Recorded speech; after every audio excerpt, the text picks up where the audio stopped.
ये जो आखिर के 4 दिन बचे ना प्रिपरेशन के लिए, ये बहुत ज्यादा इंपॉर्टेंट रहने वाले। हर एक दिन आपको अपना 100% देना है और हर एक दिन आपको एक भी नेगेटिव चीज अपने दिमाग में लानी नहीं है। हर एक चीज जो आप सोच रहे हो उसको पॉजिटिव रखना है। आपका मराठी का प्रिपरेशन 4 दिन में बहुत बड़ी तरीके से होने वाला है। आप मराठी का पेपर बहुत अच्छे से अटेम्प्ट करके आने वाले हो और आपको मराठी में मार्क्स भी बहुत बढ़िया आने वाले हैं। नमस्कार दोस्तों, मैं सौरभ एडुकाता में आप सबका स्वागत करता हूं। आज हम लोग जानने वाले कि इस मराठी के पेपर फॉर्मेट के हिसाब से एंड इस बुक के मदद से आप अपना मराठी का 100% प्रिपरेशन इन 4 दिन में किस तरह से कंप्लीट करने वाले हो। वैसे वीडियो बहुत इंपॉर्टेंट है, लास्ट तक जरूर देखना। और शुरुआत अगर पेपर फॉर्मेट के साथ करते हैं तो एज यूजुअल हिंदी की तरह ही मराठी के पेपर में भी आपके 5 सेक्शंस यानी कि 5 विभाग रहने वाले हैं। कौन कौन से? गद्य विभाग, पद्य विभाग, स्थूल वाचन विभाग, व्याकरण व भाषा अभ्यास और उपयोजित लेखन। इसमें आपको गद्य, पद्य, व्याकरण और उपयोजित लेखन थोड़ा सा फैमिलियर लग रहा होगा, but what do mean by this स्थूल वाचन का विभाग वो मैं आपको आगे बताने वाला हूं। और ये 5 विभाग को प्रिपेयर करने के लिए हमारे पास 4 दिन का टाइम है, नहीं 3 दिन का टाइम है, क्योंकि 29 फेब, 1 मार्च एंड 2 मार्च को प्रिपेयर करेंगे। 3 मार्च को हमें रिवीजन करना पड़ेगा। तो 3 दिन में प्रिपरेशन खत्म करना है। और ये 3 दिन क्या काफी है प्रिपरेशन के लिए, आगे वीडियो में पता चलेगा। सबसे पहले शुरुआत तो हम लोग 29 फरवरी से करने वाले, जिस दिन हमें 2 चीजों की पढ़ाई करनी है। सबसे पहले व्याकरण व भाषा अभ्यास यानी कि grammar vocabulary, and on the other side उपयोजित लेखन यानी कि राइटिंग स्किल के कुछ टॉपिक्स हमें प्रिपेयर करना है। कौन कौन से अभी मैं आपको बता दूं। सबसे पहले अगर हम लोग ग्रामर यानी कि व्याकरण व भाषा अभ्यास की बात करें तो टोटल हमारे पास 6 टॉपिक्स है, जिसमें से पहले 3 टॉपिक वाक्य प्रकार, वाक्य रूपांतर और वाक्य प्रचार, ये ग्रामर के टॉपिक्स है। उसके बाद वाले जो 3 टॉपिक्स है शब्द संपत्ति, लेखन नियम और विराम चिन्ह, ये वोकैबुलरी की 3 टॉपिक्स है। कुल मिला के 6 के 6 टॉपिक्स बहुत ज्यादा इजी है प्रिपेयर करने के लिए। ऑन द अदर साइड अगर हम लोग उपयोजित लेखन की बात करें तो कुल मिला के आपको 4 टॉपिक्स को अटेम्प्ट करके आना है पेपर में से, जिसमें से हम लोग 3 टॉपिक्स की प्रिपरेशन 29 फेब को करने वाले हैं। सबसे पहले तो पत्र लेखन, आपको पता है पत्र लेखन में क्या करना है, औपचारिक पत्र। सेकंड अगर बात करें तो जाहिरात लेखन, बातमी लेखन और कथा लेखन, ये 3 ऑप्शंस होते हैं जिनमें से आपको 2 कोई भी चूज करने होते हैं। अब what I would suggest you guys is कि आप इन 3 में से सबसे पहले तो जाहिरात लेखन और बातमी लेखन, इन दोनों को चूज करना। वाई? बिकॉज कथा लेखन की बात करें तो कथा लेखन मराठी में आपको थोड़ा सा डिफिकल्ट जा सकता है, क्योंकि मराठी समझना और समझने के बाद सही से लिखना is bit difficult for most of the students जो ये वीडियो देख रहे हैं। Is that clear for you? इसीलिए जाहिरात लेखन जो कि उसके अकॉर्डिंग टू द फॉर्मेट आप प्रैक्टिस करते हो तो बढ़िया मार्क्स मिल सकते हैं। और बातमी लेखन अगेन थोड़ा सा डिफिकल्ट है, बट है उसका भी फॉर्मेट है और फॉर्मेट के हिसाब से प्रैक्टिस करते हो, लिखते हो तो उसके भी मार्क्स आपको मिल जाएंगे। कौन से टॉपिक्स प्रिपेयर करना है ये तो मैंने बता दिया, बट किस तरह से प्रिपेयर करना है अभी मैं आपको बताता हूं। सबसे पहले अगर हम लोग व्याकरण व भाषा अभ्यास की बात करें तो आपके व्याकरण में यानी कि ग्रामर में आपके पास 3 टॉपिक्स हैं, ठीक है। वाक्य प्रकार, वाक्य प्रचार, वाक्य रूपांतर, तीनों की तीनों बहुत ही इजी टॉपिक्स है। आपको यूट्यूब पे वीडियोस मिल जाएंगे ढेर सारे, जिनमें से आप इन टॉपिक्स को समझ सकते हो। Is that clear for you?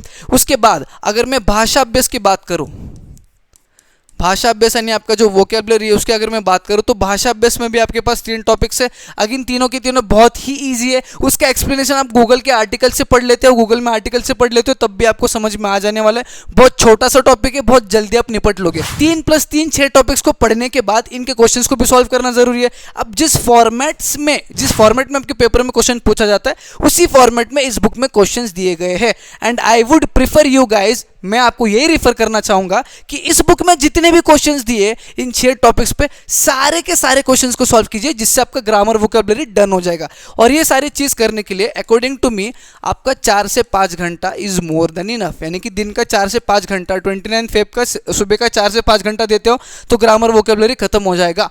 तब भी मैं सारे बच्चों को मिला के ऑन एन एवरेज में 6 घंटे का टाइम अलॉट करता हूं ग्रामर और वोकैबुलरी खत्म करने के लिए, यानी कि 6 घंटे में 6 टॉपिक्स, हर एक टॉपिक के लिए 1 घंटा। अब अगर मैं उपयोजित लेखन की बात करूं तो उपयोजित लेखन में आपको 3 टॉपिक्स को प्रैक्टिस करना है, जिससे आपको अटेम्प्ट करना है पेपर पे, ठीक है। कौन से 3 टॉपिक्स है? सबसे पहले तो आपका पत्र लेखन आएगा, और पत्र लेखन में आपको पता है कि आपको फॉर्मल लेटर यानी कि औपचारिक पत्र को प्रैक्टिस करना है, ठीक है। पत्र लेखन होने के बाद दूसरी चीज जो आपको करनी है दैट इज जाहिरात लेखन, ठीक है। अब जाहिरात लेखन का एक फॉर्मेट है। अब यही जाहिरात आपका हिंदी के पेपर में भी आ रहा है तो दोनों का प्रैक्टिस साथ में करते हैं तो भी चलेगा, नहीं तो अगर जाहिरात लेखन मराठी में बड़ी ऐसी प्रिपेयर कर रहे हो तो हिंदी में जो जाहिरात आएगा, एडवर्टाइजमेंट आएगा, उसमें आपको कम कष्ट लगने वाला है। अब जाहिरात का जो फॉर्मेट है, जाहिरात का जो क्वेश्चन है, जिस प्रकार से पूछे जाते हैं इस बुक में, वो एक बार देख लीजिएगा क्योंकि वो बहुत इंपॉर्टेंट है। उसके बाद तीसरी चीज जो आपको प्रिपेयर करनी है दैट इज बातमी लेखन, ठीक है। अब 3 टॉपिक्स है 29 फेब को उपयोजित लेखन की आपको प्रैक्टिस करने के लिए, जिसमें से according to me formal letter के लिए आपका ज्यादा टाइम नहीं जाएगा, क्योंकि आप लोग लोग इंग्लिश में भी लेटर लिख रहे हो, हिंदी में भी लेटर लिख रहे हो और वही मराठी में भी आपको लिखना है। हाँ, थोड़ा सा ग्रामेटिकल मिस्टेक्स वर्ड्स में ऊपर नीचे हो सकता है। सबसे ज़्यादा मिस्टेक्स आपकी बात में लेखन में हो सकती है, क्योंकि वहाँ पे आपको बहुत ज़्यादा सेंटेंसेस बनाना होता है। But what I would suggest कि आप सिंपल वर्ड्स की मदद से सिंपल सेंटेंसेस बनाइएगा, ज़्यादा कंफ्यूज मत होइएगा और ज़्यादा गलतियाँ मत करिएगा, ठीक है। अब इन 3 टॉपिक्स को प्रिपेयर करने के लिए 2-2 घंटे का टाइम अलॉट कर लो, ठीक है। अगर आप 2 भी कर लेते हो तो आपके पास 6 घंटे का टाइम हो जाता है, और 6 घंटे में आप आपका उपयोजित लेखन खत्म करोगे, और बचे हुए 6 घंटे में, यानी कि शुरुआत 6 घंटे में आप व्याकरण भाषा अभ्यास कर लोगे, बचे हुए 6 घंटे में उपयोजित खत्म कर लोगे। अगेन इनकी प्रैक्टिस करना है तो वही फॉर्मेट रहने वाला है। सॉल्व्ड क्वेश्चंस आपको सबसे पहले 3 पढ़ने हैं, उसके बाद एक सॉल्व्ड क्वेश्चन जो है वो देख के सॉल्व करना है, और उसके बाद 2 से 3 अनसॉल्व्ड आपको सॉल्व करने हैं, वही फॉर्मेट में जिस फॉर्मेट में इंग्लिश और हिंदी में मैंने आपको बताया। उसके बाद अगर हम लोग बात करें 1 मार्च की, तो 1 मार्च में अगेन 2 चीज़ों की पढ़ाई करनी है, 2 सेक्शंस की पढ़ाई करनी है। सबसे पहले तो उपयोजित लेखन का बचा हुआ एक टॉपिक, और उसके बाद स्थूल वाचन का विभाग रहने वाला है। अब सबसे पहले उपयोजित लेखन में 3 टॉपिक्स बचते हैं, प्रसंग लेखन, आत्मकथन और वैचारिक लेखन, जिनमें से एक ही आपको अटेम्प्ट करना होता है, ठीक है। अब वैचारिक लेखन मैं आपको बोलूंगा you have to avoid this topic. Why? Because maximum बच्चे जो ये वीडियो देख रहे हैं, ठीक है, इंग्लिश मीडियम के बच्चे जो मराठी का पेपर दे रहे हैं, उनको मराठी थोड़ा सा डिफिकल्ट जाता है, ठीक है। और वैचारिक लेखन is like view and counter view लिखना। वही view and counter view English में होता तो काफ़ी हद तक लिख सकते थे, बट वही सारे सेंटेंस फॉर्मेशन, उतना सोचना, ये सारे चीज़ें करने के लिए आपका बहुत टाइम कंज्यूम होने वाला है, इसलिए वैचारिक लेखन आपको अवॉइड करना है। What you have to prepare is प्रसंग लेखन और आत्मकथन। बट सर एक ही तो टॉपिक पूछा जा रहा है, तो 2 टॉपिक क्यों प्रिपेयर करें? अब देखो, आत्मकथन और प्रसंग लेखन प्रिपेयर करते हो, और पेपर में इन दोनों में से जो इजी टॉपिक आता है, आपको जो लग रहा है कि कम टाइम जो कंज्यूम करता है, आप उसको अटेम्प्ट कर सकते हो। अगर फॉर एग्जांपल एक लड़का है, वो बोलता है सर मैं बस प्रसंग लेखन को प्रिपेयर करके जाऊंगा, और उसने बस प्रसंग लेखन को प्रिपेयर किया, बट अगर प्रसंग लेखन का क्वेश्चन डिफिकल्ट आता है, ज़्यादा टाइम कंज्यूमिंग आता है, तो उसके पास कोई ऑप्शन ही नहीं है, क्योंकि उसने ना ये प्रिपेयर किया ना ये प्रिपेयर किया। इसलिए you have to prepare these 2 topics, और इसमें ही आपको परफेक्ट करना है। सबसे पहले प्रसंग लेखन इस आपको एक इंसिडेंट को नरेट करना है, कुछ टर्मिनोलॉजी आपको देने वाले हैं। उसके बाद अगर आत्मकथन की बात करें तो आत्मकथन इज लाइक सेल्फ नरेशन। जैसे कि एक डस्टर है जिससे हम लोग इरेज करते हैं, वो बोलेंगे कि आप एक डस्टर हो, ठीक है, और कुछ टर्मिनोलॉजी देंगे, और आपको कहेंगे कि आप स्टूडेंट के साथ किस तरह से कॉन्वर्जेट करोगे, आपकी किस तरह से कॉन्वर्जेशन रहने वाली है, आपके पॉइंट ऑफ व्यू से आप स्टोरी बताइए स्टूडेंट को कि डस्टर का लाइफ कैसा होता है। This is what we called as आत्मकथन। Is that clear for you? इसका भी प्रैक्टिस करते हो तो हो जाएगा। उसके बाद स्थूल वाचन की बात करें तो स्थूल वाचन में आपके बेसिकली टेक्स्ट बुक में ना 4 चैप्टर्स दिए होते हैं स्थूल वाचन के अंडर। अब इन 4 चैप्टर्स में से किसी भी 3 चैप्टर पे क्वेश्चन पूछेंगे, 3 क्वेश्चन, जिसमें से कोई भी 2 क्वेश्चन आपको अटेम्प्ट करना है, और हर एक क्वेश्चन जो होता है वो 3 मार्क्स का होता है। Is that clear for you? अब यहाँ पे स्थूल वाचन के बहुत सारे बच्चे जो है ना चैप्टर्स को अवॉइड करते हैं, इस क्वेश्चन को प्रिपेयर करना भी अवॉइड करते हैं, ठीक है। सबसे पहले तो स्थूल वाचन होता क्या है और किस प्रकार के क्वेश्चन पूछे जाते हैं ये मैंने यहाँ पे बताया, और इसमें मैंने ये भी बताया कि 7 इंपॉर्टेंट क्वेश्चंस फॉर स्थूल वाचन इस वीडियो में, उसको एक बार देख लीजिएगा, और उन 7 क्वेश्चंस को प्रिपेयर भी कर लेते हो, उनमें से 3-4 अगर पूछे भी जाते हैं तो आपका लक है, आप बहुत बढ़िया स्कोर कर सकते हो स्थूल वाचन में, ठीक है।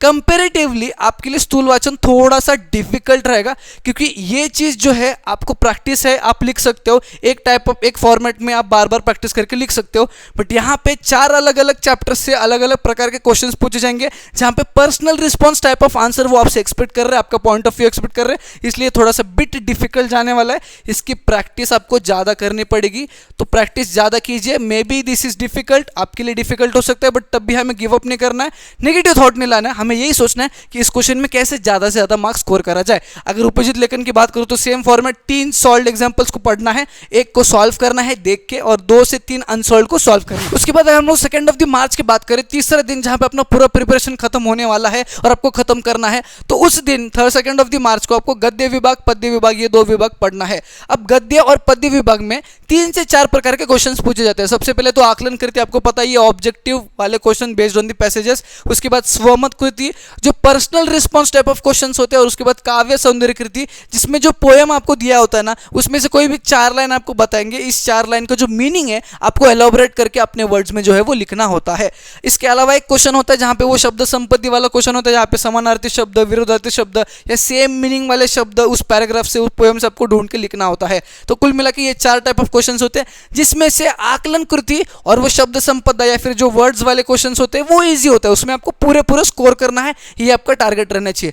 डिफिकल्ट आपको जाएगा तो वो स्वमत कृति रहेगा, और और थोड़ा सा काव्य सुंदरी कृति रहने वाला है। अब यहाँ पे प्रिपरेशन करने के लिए सबसे पहले तो आपका जो आकलन कृति है और जो मराठी में शब्द संपदा रहने वाला है, जहाँ पे वर्ड्स वाले क्वेश्चंस पूछेंगे, ये दो चीज़ों पे आपको सबसे पहले फोकस करना है, ठीक है। और इसमें पूरे मार्क्स आपको स्कोर करने का टारगेट रहना चाहिए, जिसके लिए इस बुक में मोस्ट लाइकली 21 में इसमें जितने भी पैसेजेस दिए, सारे पैसेजेस के सारे गद्य सारे पद्य के आकलन कृति वाले क्वेश्चन आपको इसी में पेंसिल लेके सॉल्व करना है। साथ ही साथ ये शब्द संपदा वाले टाइप ऑफ क्वेश्चन भी सारे इसी में आपको सॉल्व करना है, ठीक है। परफेक्ट बनने के लिए आपको बहुत ज़्यादा प्रैक्टिस करनी पड़ेगी, जो कि आपको करना है। आपके पास 12 घंटे का टाइम है उस दिन 2 मार्च को। उसके बाद अगर बात करें स्वमत कृति और काव्य सौंदर्य कृति की, ठीक है। अब यहाँ पे अगर मैं स्वमत कृति और काव्य सौंदर्य कृति की बात करूं, जैसे मैंने आपको कहा था स्थूल वाचन के क्वेश्चंस को प्रैक्टिस करना होगा। वहां पे भी personal response type of questions है, जहां पे डिफिकल्ट बच्चों को जाने वाला है, क्योंकि मराठी में लिखना है। दूसरी चीज, अपना पॉइंट ऑफ व्यू मराठी में एलोबरेट करने के लिए थोड़ा सा बच्चों को डिफिकल्ट ही जाने वाला है, बट तब भी आपको ये सोचना नहीं है कि डिफिकल्ट है। थोड़ा सा प्रैक्टिस कीजिए। जितना ज़्यादा हम लोग स्कोर कर सकते हैं ना स्वमत में, काव्य सुंदर में, उतने हमें ज़्यादा स्कोर करना है, ठीक है। आउट ऑफ मिलना ये दो टाइप ऑफ क्वेश्चन में थोड़ा सा इम्पॉसिबल है, बट ज़्यादा से ज़्यादा स्कोर करना इज पॉसिबल, तो उसका आपका टारगेट रहना चाहिए। तो अगेन मैं कहूँगा स्वमत कृति काव्य सौंदर्य कृति के 4 क्वेश्चन जो है उसको प्रैक्टिस कीजिएगा, ठीक है। 4 क्वेश्चंस को प्रैक्टिस कीजिएगा, जिसमें से 2 आप देख के भी लिख सकते हो और 2 बिना देखे, मतलब अनसॉल्व 2 जो है वो कर सकते हो। Is that clear for you? हम लोग बात करेंगे 3 मार्च को, जो कि एग्जामिनेशन का पहला दिन रहेगा, जिस दिन हमको लास्ट रिविजन हमारा करना है। इसके पहले के 3 दिन में हमने बढ़िया तरीके से बिना किसी टाइम को वेस्ट किए 100% प्रिपरेशन कंप्लीट किया है। अब जो भी कंप्लीट किया है उसको जब तक बढ़िया तरीके से रिवाइज नहीं करोगे ना, तब तक आपका प्रिपरेशन का कोई उपयोग, कोई फायदा नहीं रहने वाला है, ठीक है। तो ये 12 घंटे बहुत इंपॉर्टेंट रहने वाले, इसलिए सबसे पहले सुबह के जो 4 घंटे रहने वाले, आपका 8 से 12 वाला जो टाइम है, सुबह के 4 घंटे में आपको सारे के सारे इजी टॉपिक्स पे आपको फोकस करना है। इजी टॉपिक्स यानी कि जितना भी आपने प्रिपेयर किया उसमें से ऐसे कौन से चीजें थे, कौन से टॉपिक्स थे, कौन से क्वेश्चंस थे जो आपको लग रहा था कि हाँ भाई ये इजी है, इसमें मैं स्कोर कर सकता हूँ, इससे मुझे कॉन्फिडेंस आ रहा है, उस पर आपको फोकस करना है। सुबह के 4 घंटे लगा के बहुत बढ़िया तरीके से पढ़ना है, बहुत बढ़िया तरीके से रिवाइज करना है। अब उसके बेसिस पे आपको दोपहर के 4 घंटे में सैंपल पेपर या फिर PYQs आपको सॉल्व करना है, ठीक है। कॉन्फिडेंस है तो सैंपल पेपर, कॉन्फिडेंस नहीं है तो प्रीवियस ईयर क्वेश्चंस आपको सॉल्व करने हैं। अब होगा क्या, मैं अभी आपको बताता हूँ होगा क्या। अगर आपने जो टॉपिक्स आपको इजी लग रहे हैं उसके बेसिस पे अगर आप अच्छा कर रहे हो तो आपका कॉन्फिडेंस बूस्ट हो जाएगा। अगर आप थोड़ा सा बुरा कर रहे हो या फिर आपको लग रहा है कि थोड़ा और ज़्यादा मेहनत करने की ज़रूरत है, तो जो लास्ट रिवीजन रहने वाला है, शाम का रिवीजन, सबसे लास्ट 4 घंटे का स्लॉट, उसमें आप सारे टॉपिक्स पे फोकस करोगे, जिसमें जो आपके पक्के टॉपिक्स थे वो भी आप अच्छे करोगे और जो थोड़े से बिट डिफिकल्ट थे उसको भी प्रिपेयर करके जाओगे, ठीक है। एक भी चीज़ आपको छोड़ना नहीं है, ना ही प्रिपरेशन करते समय ना ही पेपर लिखते समय, ठीक है। That's all for today's video. आज का वीडियो बहुत ही इंपॉर्टेंट था। ये जो प्रिपरेशन मैंने आपको बताया ये अपने दोस्तों के साथ जरूर शेयर कीजिएगा। वीडियो अच्छा लगा है तो एक लाइक जरूर करिएगा। नया तो चैनल को सब्सक्राइब करके जाइए। हम मिलेंगे न्यू वीडियो में।